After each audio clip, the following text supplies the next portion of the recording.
All right, we're gonna get started. If anybody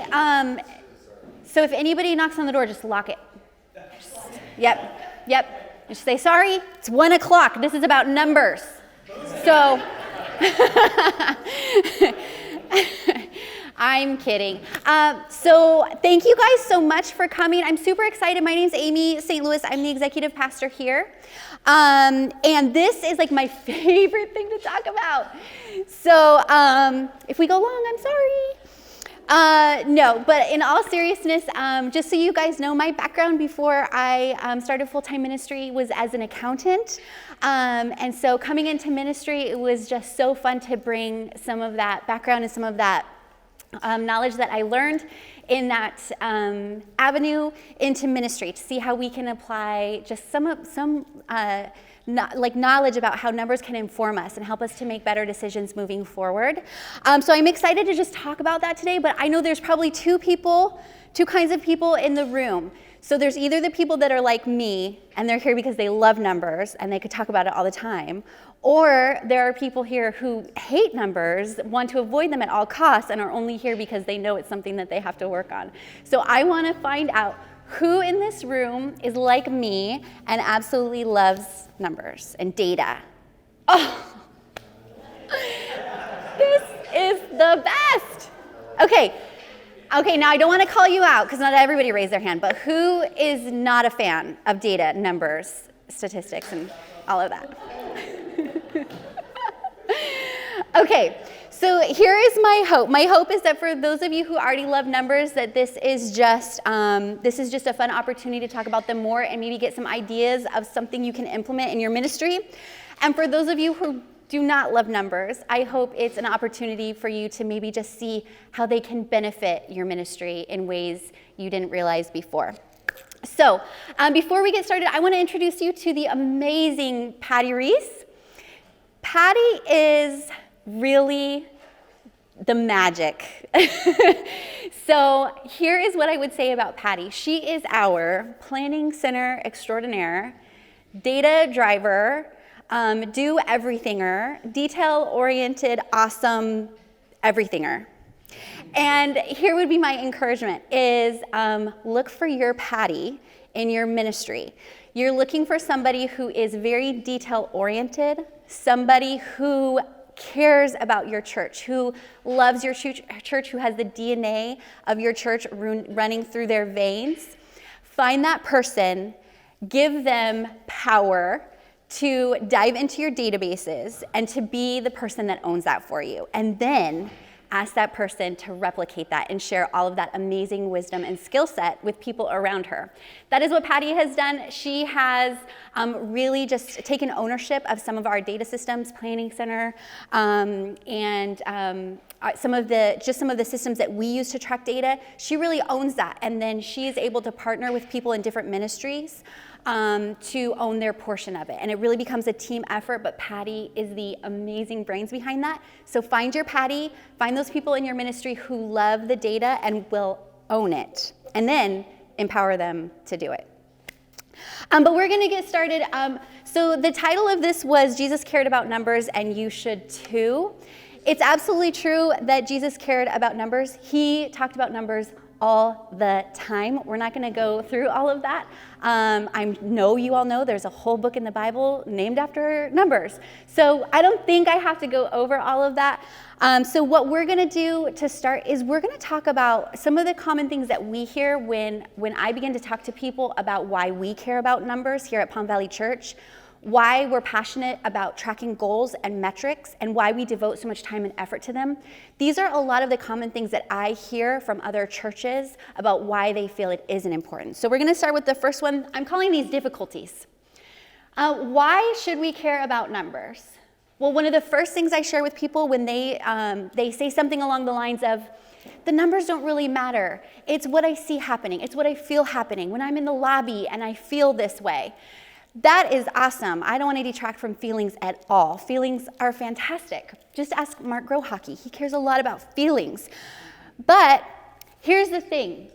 We know that when we begin to actually track something and measure something, we automatically will begin to put more effort into that thing. So I'm going to use the example of first-time guests. A lot of people are looking to attract first-time guests. This is fantastic. But if your only measure of whether you're successful of that is when you're in the lobby actually meeting first-time guests and having conversations with them, you are not getting accurate data. And so as soon as you start putting a method or a practice behind tracking first-time guests and you're getting those real actual numbers behind the feelings, then you can actually see, first of all, am I successful? And if you're not, you start to focus on that. You start to say, well, I do care about first-time guests, and since I know I'm tracking that, I'm going to start being intentional about chasing after that goal. So they matter because we will absolutely chase after the things that we are tracking. Okay, next difficulty. Shouldn't we care more about people? I love this one because the numbers are people. So the example I will use here is baptisms. So we are very excited this weekend at Palm Valley Church. We have 29 baptisms scheduled for the Goodyear campus. Every single one of those numbers is a name. Now, I just said we have 29 people scheduled for baptisms. I could have said we have, Joe Ross and Bobby Sue Thompson and Betsy Roberts, and I could have gone through the whole list of 29 names, and somehow we think that's different than saying 29 people. It's not. 29 people represents 29 individuals, 29 stories, 29 life changes, 29 dunks in the baptism pool, and every single one of them is special, and just by saying there's a number attached to that, it does not detract from how special each one of those stories is. Okay, next difficulty. Tracking the past can't tell us what's in our future. Ugh. No, it cannot. You're right, but it can reveal where we're headed and how to steer the ship. So here is the thing. Does anybody like history? Does anybody study history? One? Okay. I love diving into history. I will find a little rabbit trail and I will dig so deep to find out about King George III or whatever. And what I have found by studying history is it tells me so much about the here and now, and it tells me so much about where we're going. And numbers can do the same exact thing for us. So sometimes we're tracking numbers and they aren't meant to serve our church in this moment. The numbers we're tracking today are for a year from now. They are so that we can look back and see things coming in our future, and so that we can direct our decisions, our pathways in the right direction, being prepared with all of the information necessary to make that right next step. So I'm gonna give a couple of quick examples. This is an example of some giving trends. So it's very common for year over year, certain attendance or giving trends to repeat. We have a pretty cyclical cycle with some of these things. This is giving. So you can see year one, we're coming off a high in December and things dip very significantly in January. Then we have a slow rise until summer hits and a dip in summer. Then we have a little mini rise and then whoop, we're right back in December. Same thing here. It's a little different, but you're following the same trend. You can see we dipped right after Christmas, very slow through the spring, and then summer dipped, a little increase through the fall, a dip, and then we spike up in December. Well, if this is our year that we're in right now, and we can start tracking this, and we see giving has, oh look, it's very similar. We decreased significantly after December. Now we're on this slow rise. And we're faced at this moment with a decision. Do we need to invest some money in maybe some fixed assets? Maybe there's some improvements we need to make to our building. But this is gonna be a big purchase, and we need to know, is this the right time to do that? Well, this is a great time to look at your giving history to see if you're gonna have the cash flow to accommodate a purchase like that. So what you know here is, okay, we are in May. We can expect we're gonna have a little bit of a decline coming up the next couple of months. It may not be a good idea to make some big purchases right now because it's gonna tie up cash. We're not gonna have that cash to do those short-term ministry expenses in the summer that we wanna do. So we're gonna hold off because we know we'll have a little pop here in the fall, and we'll have a little bit of extra funds we can put towards that. Or maybe we decide, you know what, actually, we're gonna hold off, and as part of our as part of our campaign in December, when we know people are feeling generous, we're going to tie something to that generosity. We're going to say, we really need to do X, Y, and Z. We have this thing that we want to do. And you can visionarily cast some direction for the generosity of your church. So this is just an example of how your past, the things you track over time, they inform your future. Okay. Next, what we're going to do is we're going to talk through 3 steps. Now, these 3 steps are really designed to build a kind of like a goal-setting strategy. And so I'm centering this numbers conversation around goals because generally, when it comes to metrics, when it comes to data that we're collecting, it's all going to serve a purpose.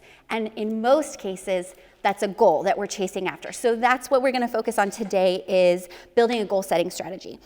One thing I want to tell you, just like a little spoiler alert, I maybe should have said this before, so you could leave if you weren't interested anymore. I am not going to tell you what you should track. I am not going to give you very specific metrics that your church should track. What I would like to do, my goal with this talk, is to tell you how and where to look so that you can find what's right for your church. Because I could say, oh, you need to be tracking attendance, you need to be tracking giving, you need to be tracking first-time guests, and all those things are great, but maybe that's not what your goals need to be. And so what I hope to do is give you some places that you can look to discover what are the goals that we really need to be setting as a church, what are the things unique to us that we need to be chasing after. So that's my goal. So we're going to start with step 1. Oh, yes. Discover key indicators of health and the supporting goals. So this is step 1. Your most deeply held commitments and values will help determine key indicators of health and the goals necessary to support them. So it's very common for churches to set sort of some common goals, attendance, giving, things like that. There's nothing wrong with those. However, sometimes those goals do not holistically capture the mission that your church is chasing. So what's very important is that we look at our mission and our values and we get some key indicators of health. What are the things that we would say, if we're doing right, if we're chasing our mission correctly, if we're successful in that, these are the things we would see happening. These are the key indicators of health that show us we are on the right track. And from there, we're going to determine our goals. So how do we do this? First, we're going to dive deep into your mission, vision, and values to establish key indicators of health. If you don't already have those things, that's step 1. That's step 0, if this is step 1. So you're going to pull out your values, you're going to pull out your mission statement, you're going to pull out any of those defining statements that help to point your church in the right direction, and you're going to pull out some goals from that, or some key indicators of health. Maybe let's see, I'm trying to think of some for us. Okay, one of our values here at Palm Valley Church is irrational generosity. We truly desire to be a church that not only sees irrational generosity from our church body to the church, to this local church, but also from this local church out into the community, out to other churches, out to the kingdom. So if that's something that we value, we should probably be tracking that. So for us, we've determined, okay, we need to be able to define how we're doing on that value. We can't just say it's a value and expect that it's going to happen. We can't just say we care about this and then have no accountability for whether we're actually putting action behind that value. We have to be tracking it in order to know if that is happening. If your mission is to build up disciples, you should be tracking how successful you are in building up disciples. You should be able to say, our mission, if this is part of our mission, we really desire to build up disciples, and this is the evidence, this is the fruit that we see of that mission coming to fruition. If your vision is to grow, you should be tracking attendance. And again, I don't want to knock some of those more kind of fundamental basic goals. They're important. We track all of those. But if one of your goals is to grow year over year, 5 years over 5 years, you should be tracking attendance. It should matter to you. Now, of course, we're going to go back to that numbers are people. We know that every person that shows up that's counted on those little clickers, that's a person, that's a life, that's a story. But numbers are a tool that we use to be able to track whether we're making progress there. Another thing you can do to discover key indicators of health, oh, Patty, will you go back? That's okay. Revisit and examine previous goals. Okay, so this can actually be very, very helpful. Maybe 5 years ago you had a goal set up and for whatever reason, maybe staffing changes, that goal fizzled out, you never kept up with it. It can be really cool to go back that and reinvigorate it, bring it to life again and start tracking those things. Maybe you had some goals in your past that were not helpful. Maybe you look back and you're like, why did we waste time tracking that? Evaluate that and say, why was that not helpful? What were we trying to get out of that goal? What did we not see? And how can we maybe tweak it? Or maybe we need to trash it all together. Another way to discover key indicators is to identify goals as short-term, long-term, or permanent. So this is really important because as we get later in the talk, we're going to talk a little bit more about specific strategies for goal tracking. But in examples of short-term, long-term, and permanent goals. So short-term goals, this would be something like an increase to giving. If you were at a place where your giving per person was not up to a healthy standard for your unique context, you may have a short-term goal to increase giving to a place where you felt was a healthy number.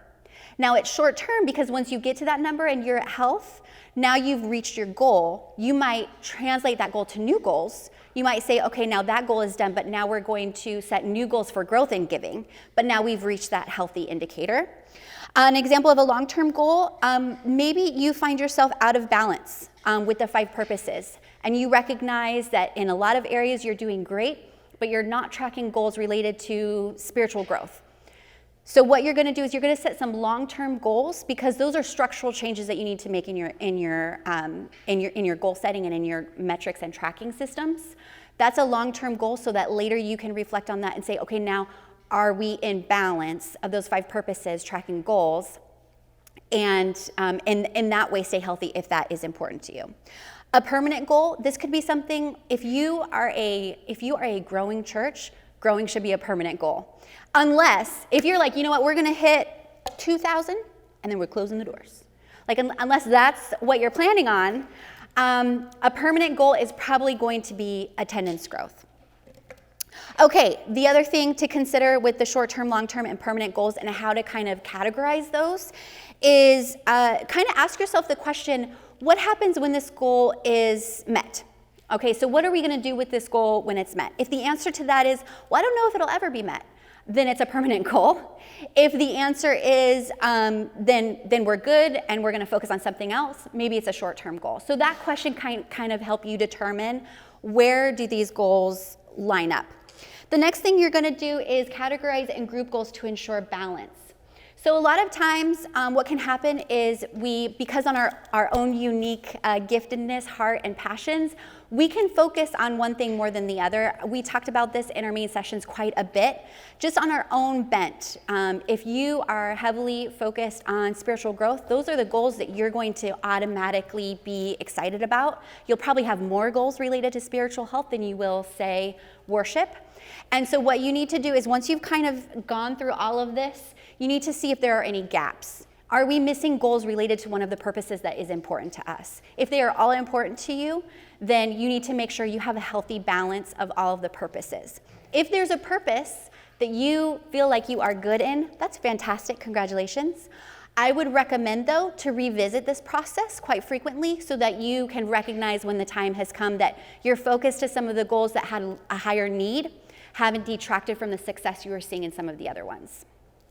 Okay, next, once your goals have been identified, then you can assign metrics to each goal.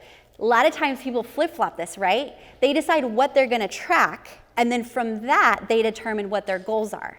Let's flip that around. Let's figure out what our goals are. What is it that God is asking us to chase after? What has he planted in the hearts of our church? And then we're going to chase that, and we're going to find out what metrics we need to support those goals. One other thing on the other slide that I want to say. This is just like from personal experience. This actually happened to us. So we obviously desire to be a well-balanced church, and we want to make sure that our goals are well-balanced as well.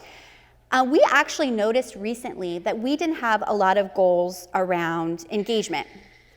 And this was more on the spiritual growth side. And here's why.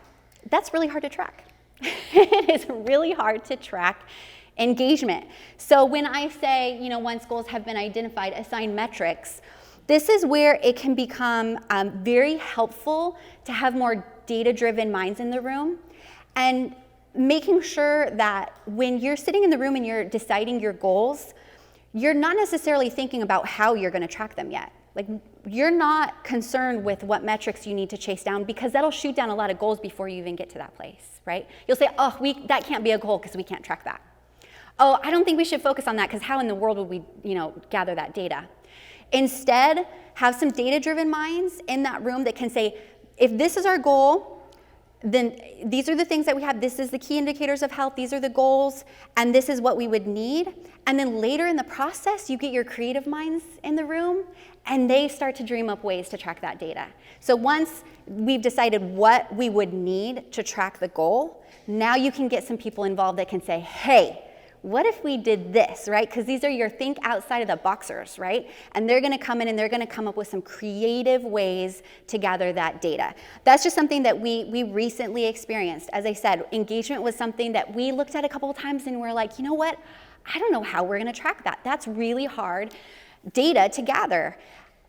Decided, you know what? We have to. It's part of who we are. It's important to us. And so we have to track whether our people are getting engaged. We said, this is what we need. And then we had some people come in and say, we could do that. We could track that. And then you can get a little bit more creative with your metrics, which is very exciting to me. Okay, sorry, Patty. I'm making her jump all over the place. Okay, step 2 is establish an efficient infrastructure. And you need to plan a detailed process and communicate. So when I say detailed, I mean, if you think it's detailed, go a little further. And the reason for that is everybody needs to be so clear. What are you tracking and why? Who is responsible and what does a timeline look like? So we put together, I think the next slide is a little example. Is it? Oh, okay, let's go through this first. Okay, so who's responsible to attain, compile, and report the data? That needs to be in your plan. Now, this might be 3 different people. It might be 3 different departments, or it might be one superstar that does it all. That could look different for every church. But who's responsible? And you need to have names of people or teams that are responsible for each of those things. So attaining that data, that is actually getting the data. That's the person in the worship center counting the people in the seats.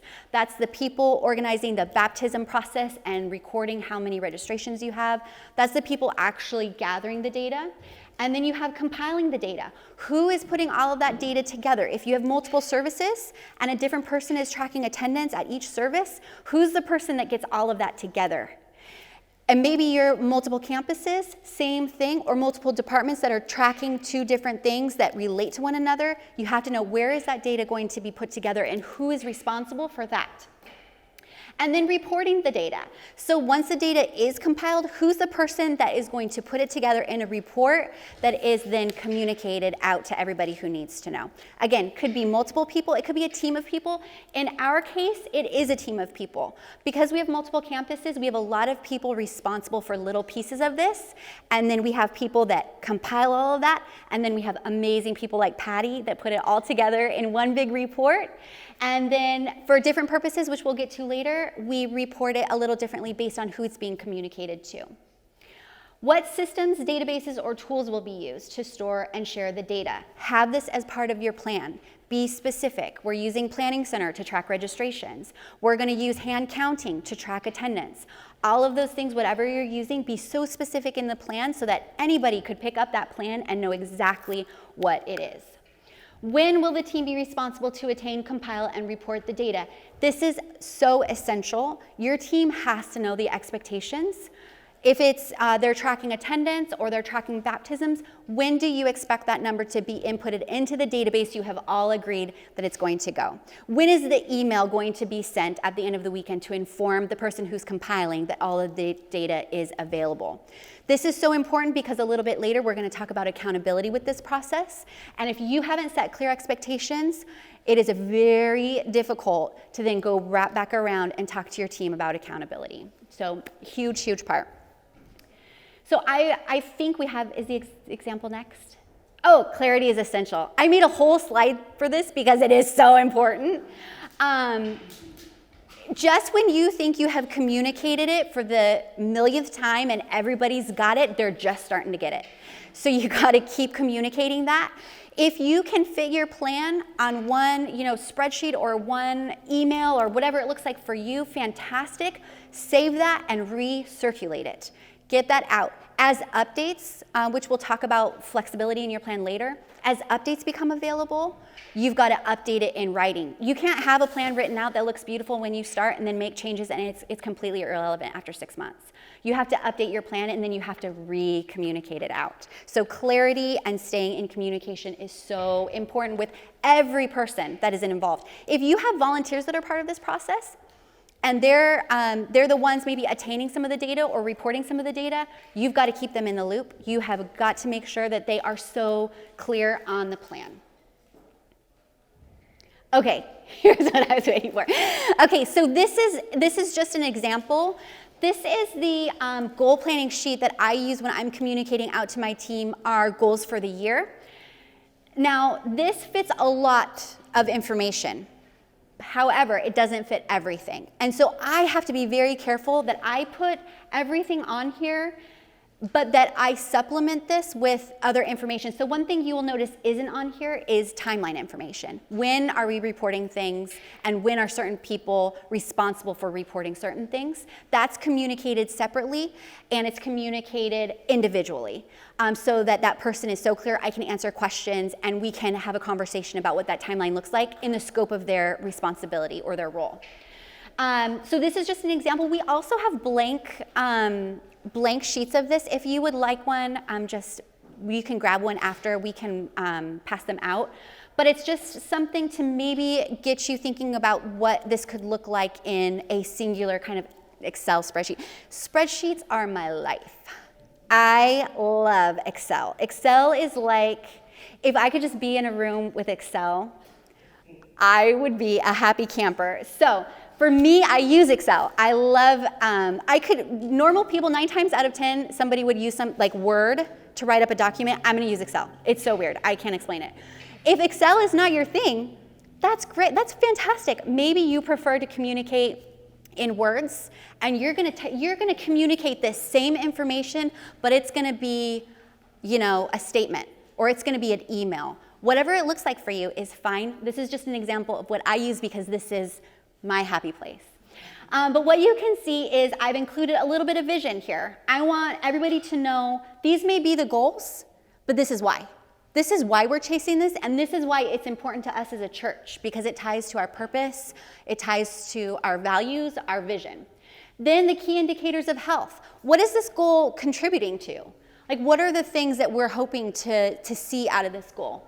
And then you have the metrics. What are the actual things that we're tracking?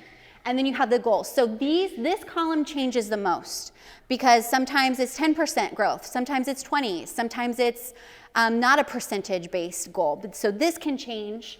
And then who is ultimately accountable for moving this goal forward? This is generally the leader of a team.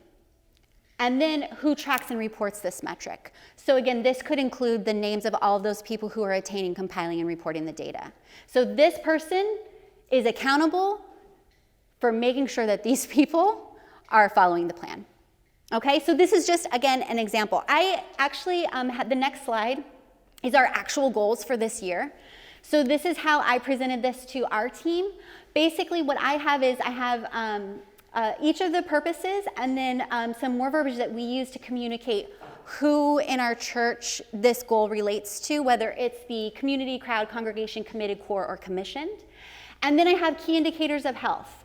And these are the things that we would hope to see. These are the end results of some of the things that we're tracking. Then we have metrics. So these are, I'll use the example of attendance. So what exactly are we tracking? We're tracking average weekend worship service attendance year over year.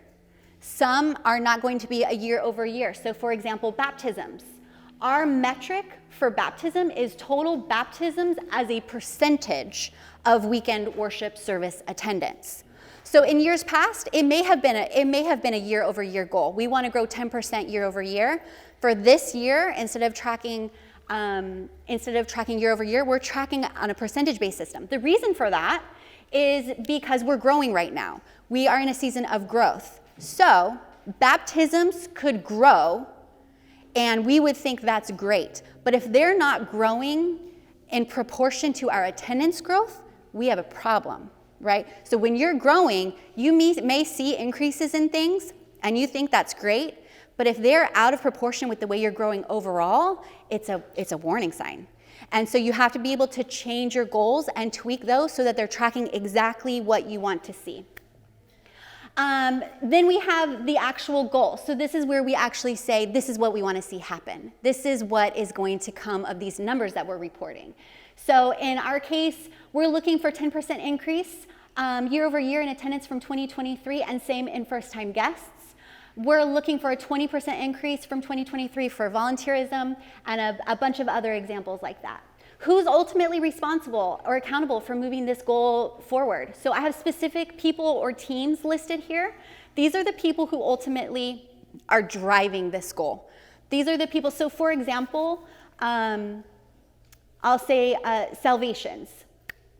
Ryan speaks from stage, Darius speaks from stage, our campus pastors speak from stage, and the family life team gives people, children and youth, every weekend the opportunity to accept Christ. Those are the people ultimately responsible to communicate the opportunity for salvation. If for whatever reason our family life team stops offering that opportunity, they are responsible for the children and the youth who are not taking that step. So it seems like it's a little bit elevated from the actual teams on the ground, but that's by design. Then you have who tracks and reports this. For us, because we do have multiple campuses, you'll see a lot of this is campus teams.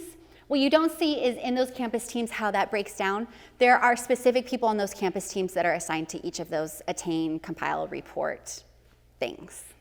Okay. So again, I think it is in your packet.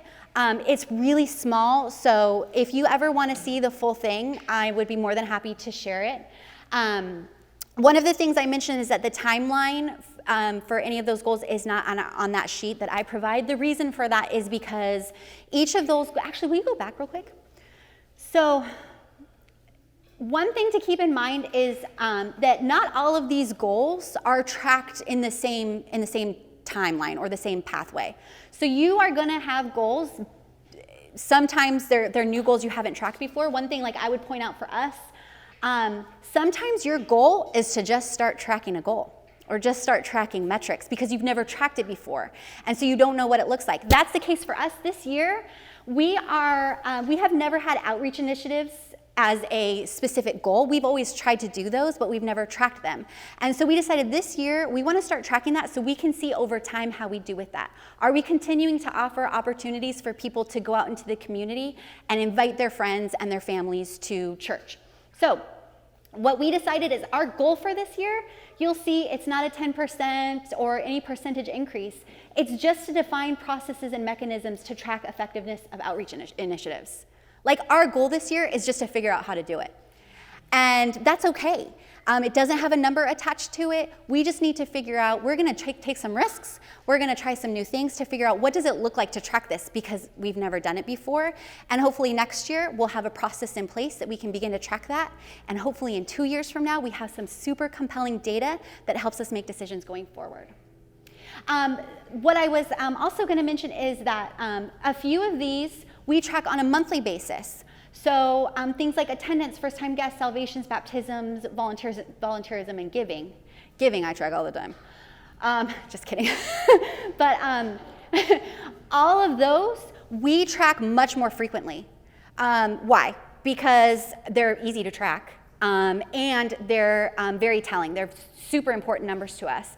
So we track those on a monthly basis. Some of these other ones we don't track on a monthly basis. Why? Well, it could be because of the goal itself. So you have daily race engagement. This is something we're tracking, all of engagement actually.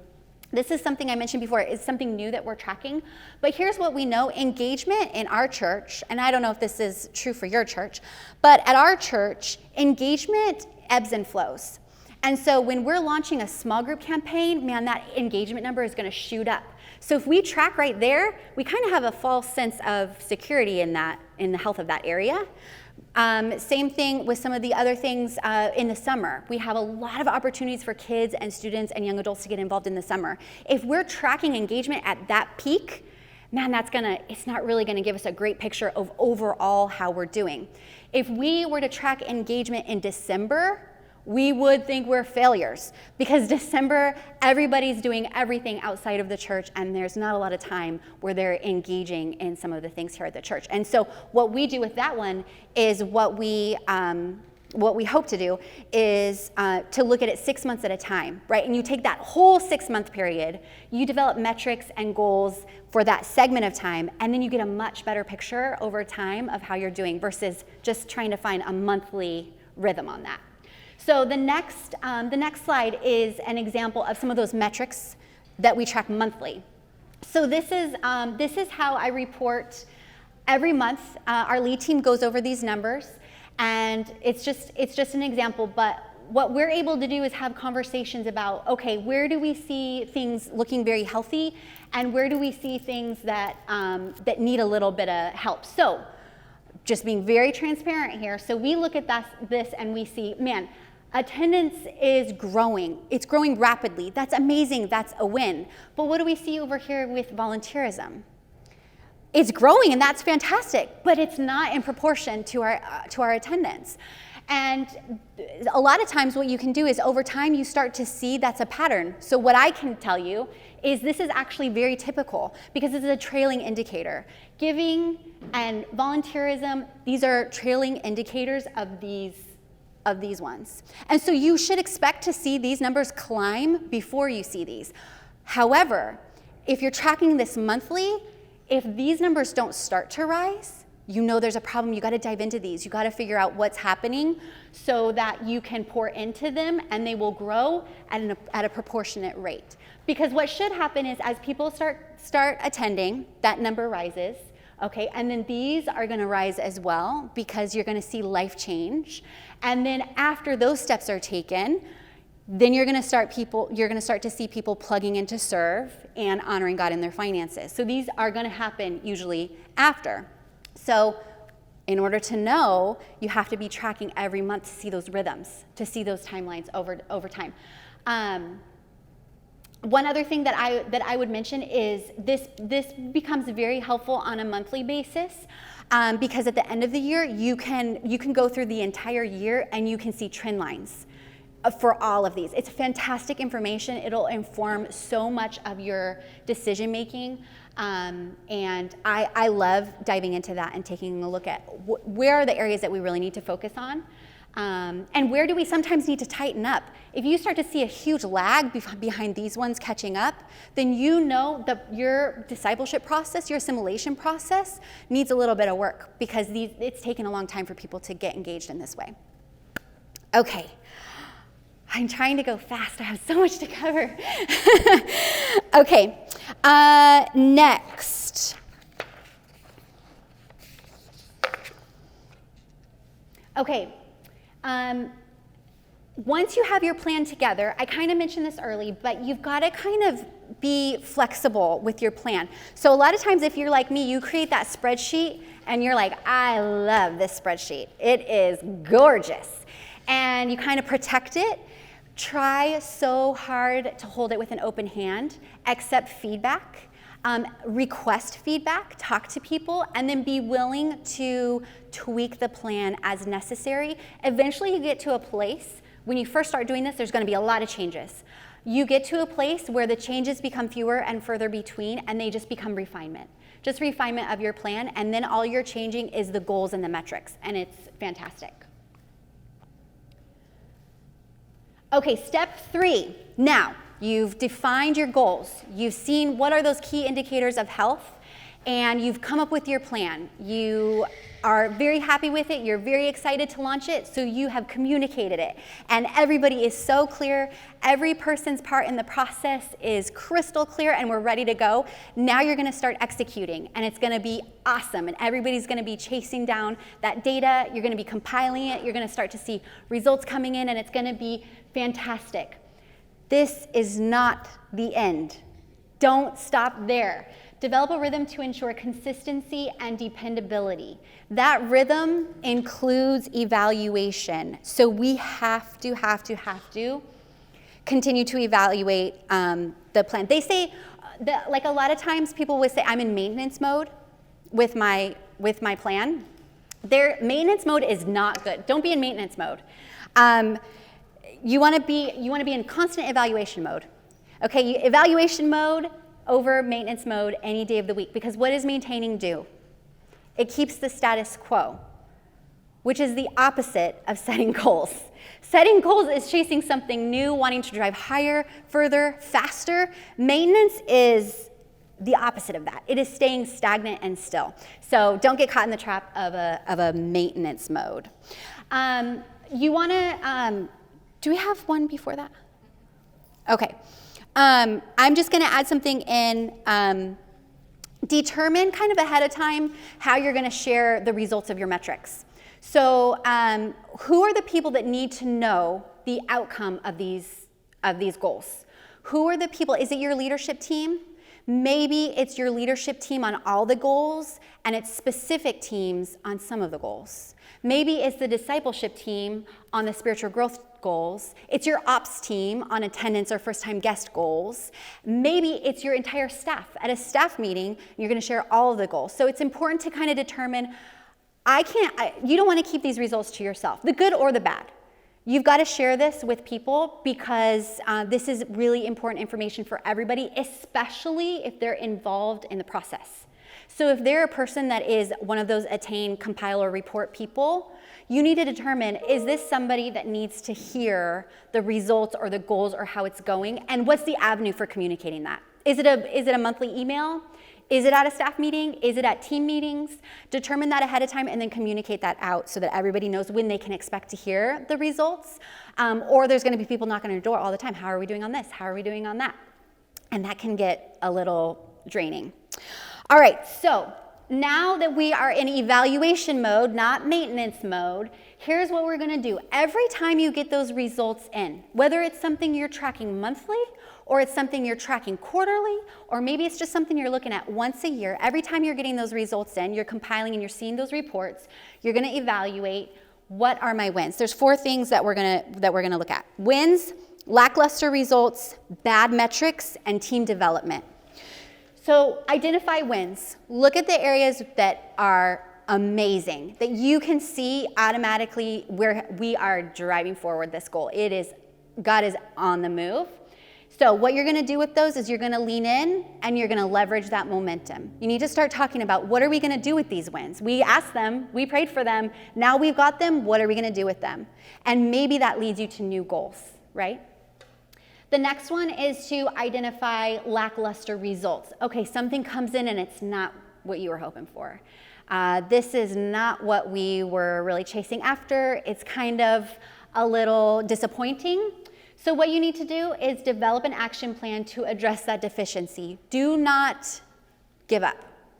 Take a look at that goal and say, what are we going to change or change direction on based on the results that we see that do not meet our expectations.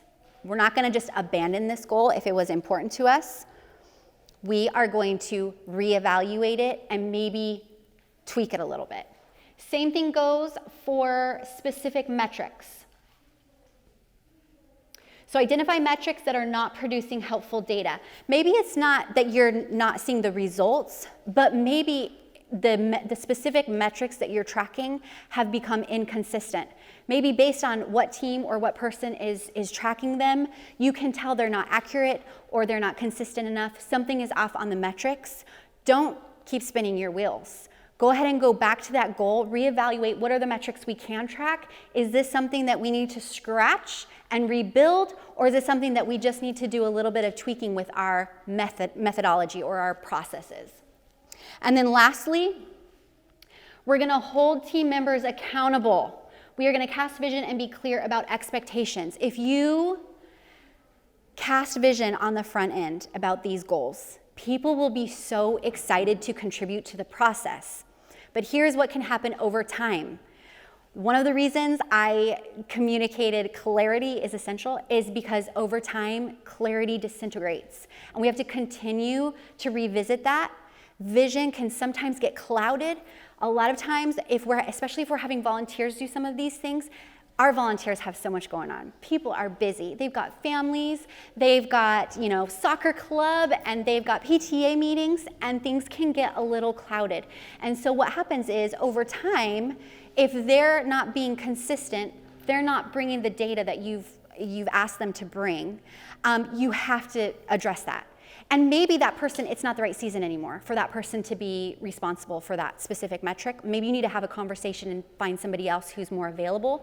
If it's somebody on your team, if it's somebody on staff, or somebody whose role naturally fits with what you're asking them to track, this is sometimes time for a tough conversation of, look, this is important to our church. It's important to what we're chasing after. And I need to have a conversation with you about what we need to change so that you can be more so that you can meet the expectations of this thing that I'm asking you to do. Whether that's tracking, bringing information back from baptisms, or whether it's small groups. It could be any number of things. But the idea is the same. We have to hold people accountable, especially because a really complex plan can involve a lot of people. So you've got to keep them all on the same page. You've got to continue to keep them accountable to the expectations that you have set. Otherwise, your data, it's a waste of everybody's time. All right. Lastly, when you're evaluating, praise and pray. Okay, so you have wins and you have disappointments. Either one of those are a reason to go to God. The wins come, you are going to give God all of the praise for that. Include your team on this. They need to know that this is not us. And then pray.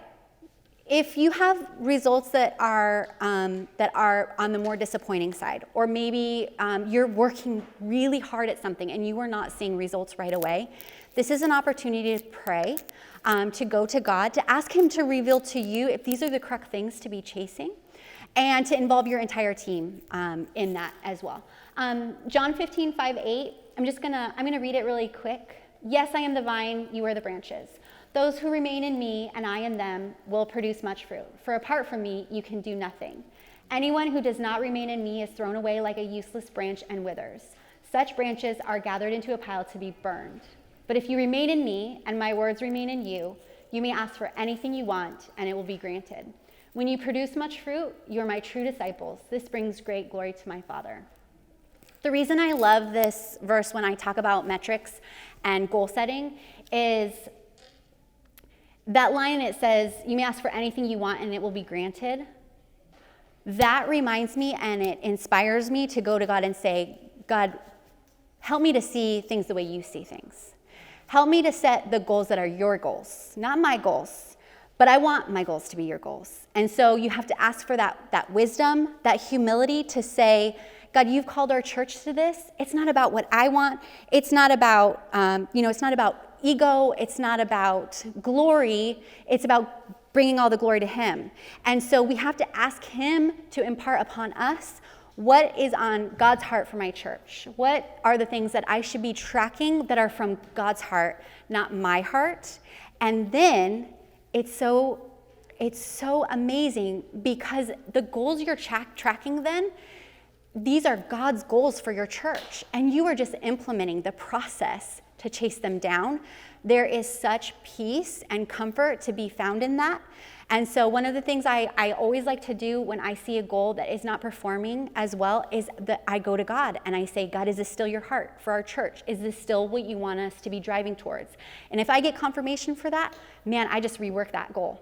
And I'm just going to say, okay, we still need to be doing this. What does it look like now? And if I don't, if I feel him saying, this is not important, you are tracking useless things, you are tracking false idols, you are tracking things that I do not care about, then I have the peace to throw that away. And I don't ever have to worry that I'm throwing away something valuable, because if it's not valuable to God, it's not valuable to me. Okay.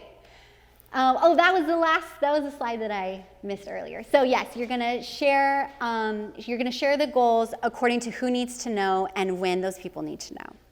And I think that is it. So we have just under 10 minutes. That was like so much information.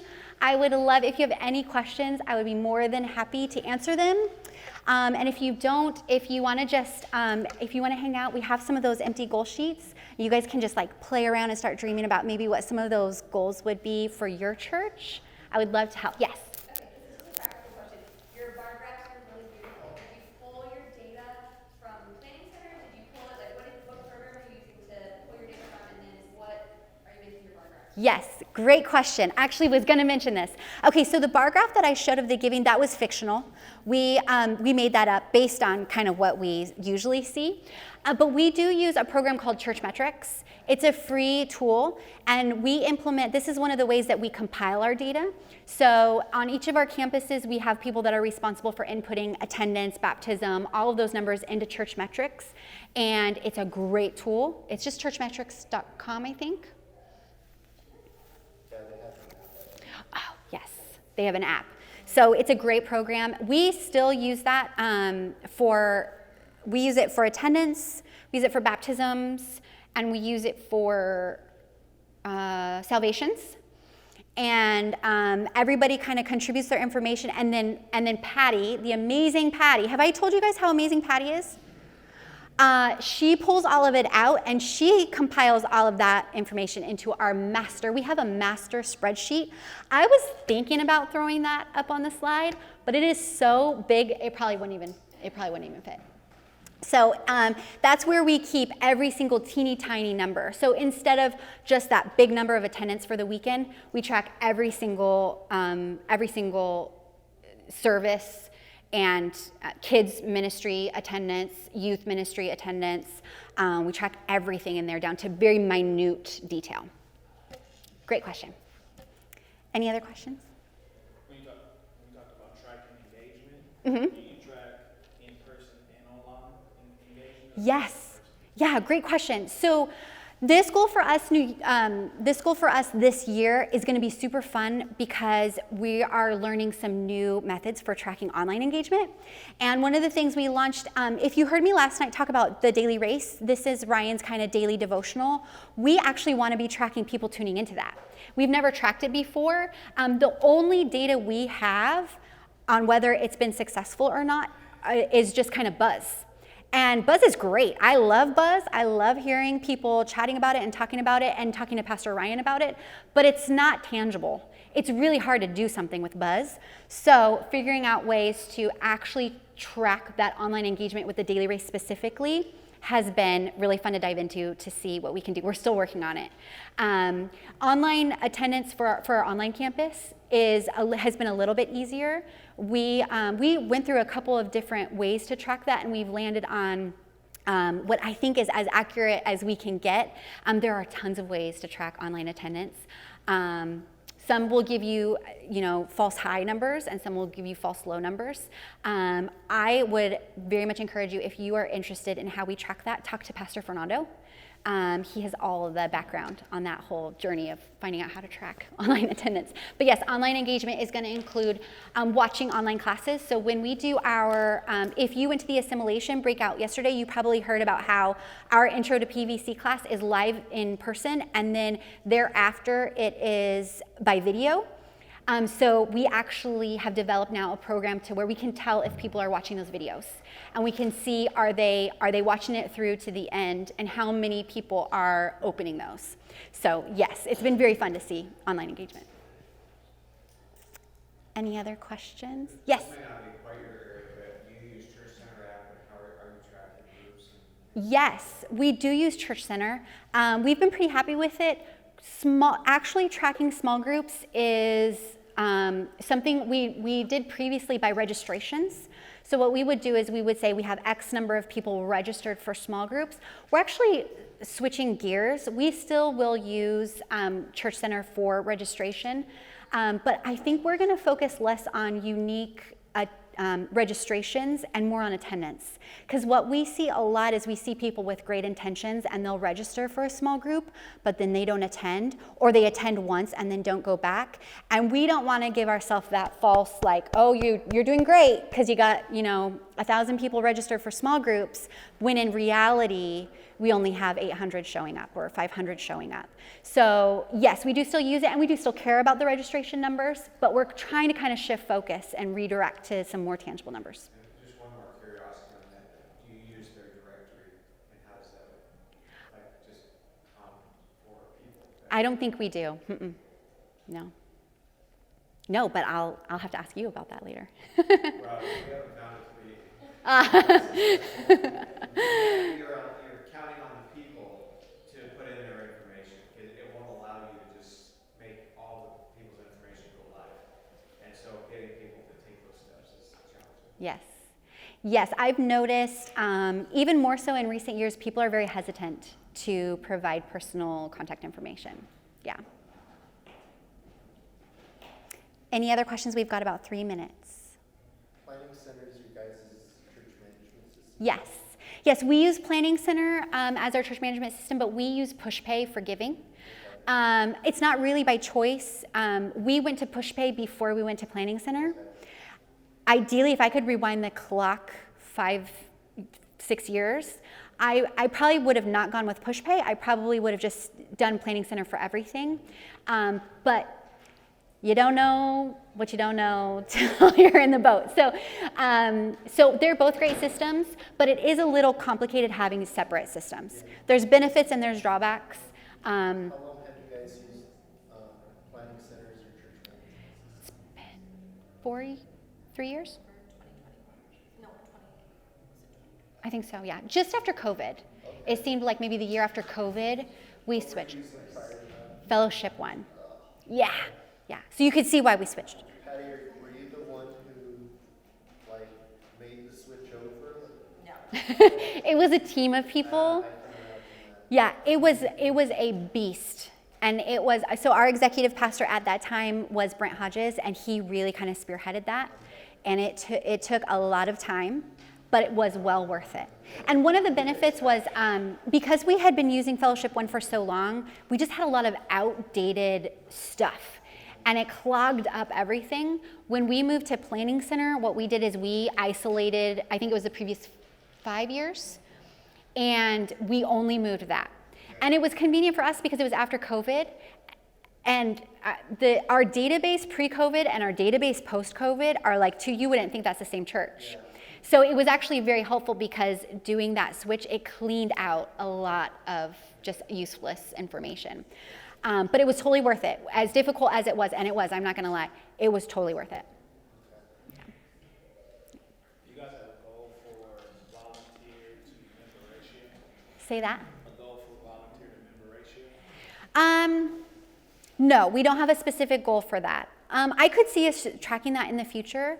One of the reasons we don't track a lot of things to members because our member kind of after COVID, we kind of in the same sense, it's a different church.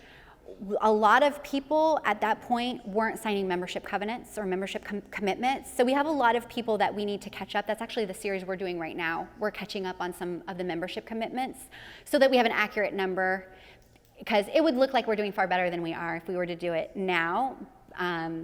But I could see us definitely. I think that would be useful. It's probably something we would do in the future. Yeah. Yes. What are some key indicators of health that you have found that you wouldn't have thought at first that it's a good thing to track, but you have found through your time, was a really smart thing to track? Yes. I wish you had done it at the beginning. Oh, that's such a good question. Well, I can tell you right now, one of the ones that I'm most excited about is tracking some of our missions and tracking people taking that step, not just to go on missions trips, because it's a very easy thing to track. You know the number of people, but the people that engage in local missions opportunities as well. I think that if one of our goals is to reach our community, we need to be in our community. And we kind of took that for granted that we just were before. We kind of just said, well, if we talk about it, it'll happen. And that might be true, but we had nothing to really back that up. And so one of the things I'm super excited about is tracking that moment where you go from commissioned back out to the community. That whole trek back, if you remember the kind of walk through, that I'm excited about tracking that, because I think that there's incredible growth that we can make there. There's incredible steps that we haven't even discovered yet to see what that looks like. And the only way we're going to figure that out is by diving deep. It's not just going to show up at our doorstep. So I'm pretty excited about that one. We're out of time. If you guys had any questions that didn't get answered, I love to talk about this stuff. So grab me anytime that you see me. I would love to chat through it. If you want any of these items that we provided, I know they're in your notes, but if you wanted like an actual hard copy, just let me know. I'd be happy to email it to you. Patty and I's email is at the back of your notes and here. So if you have any questions, or you get back to your church and you are thinking through this and you just need somebody to talk to, we would absolutely love to support you. That is what we're here for. So email us anytime and we will be available for you. All right, thank you guys so much.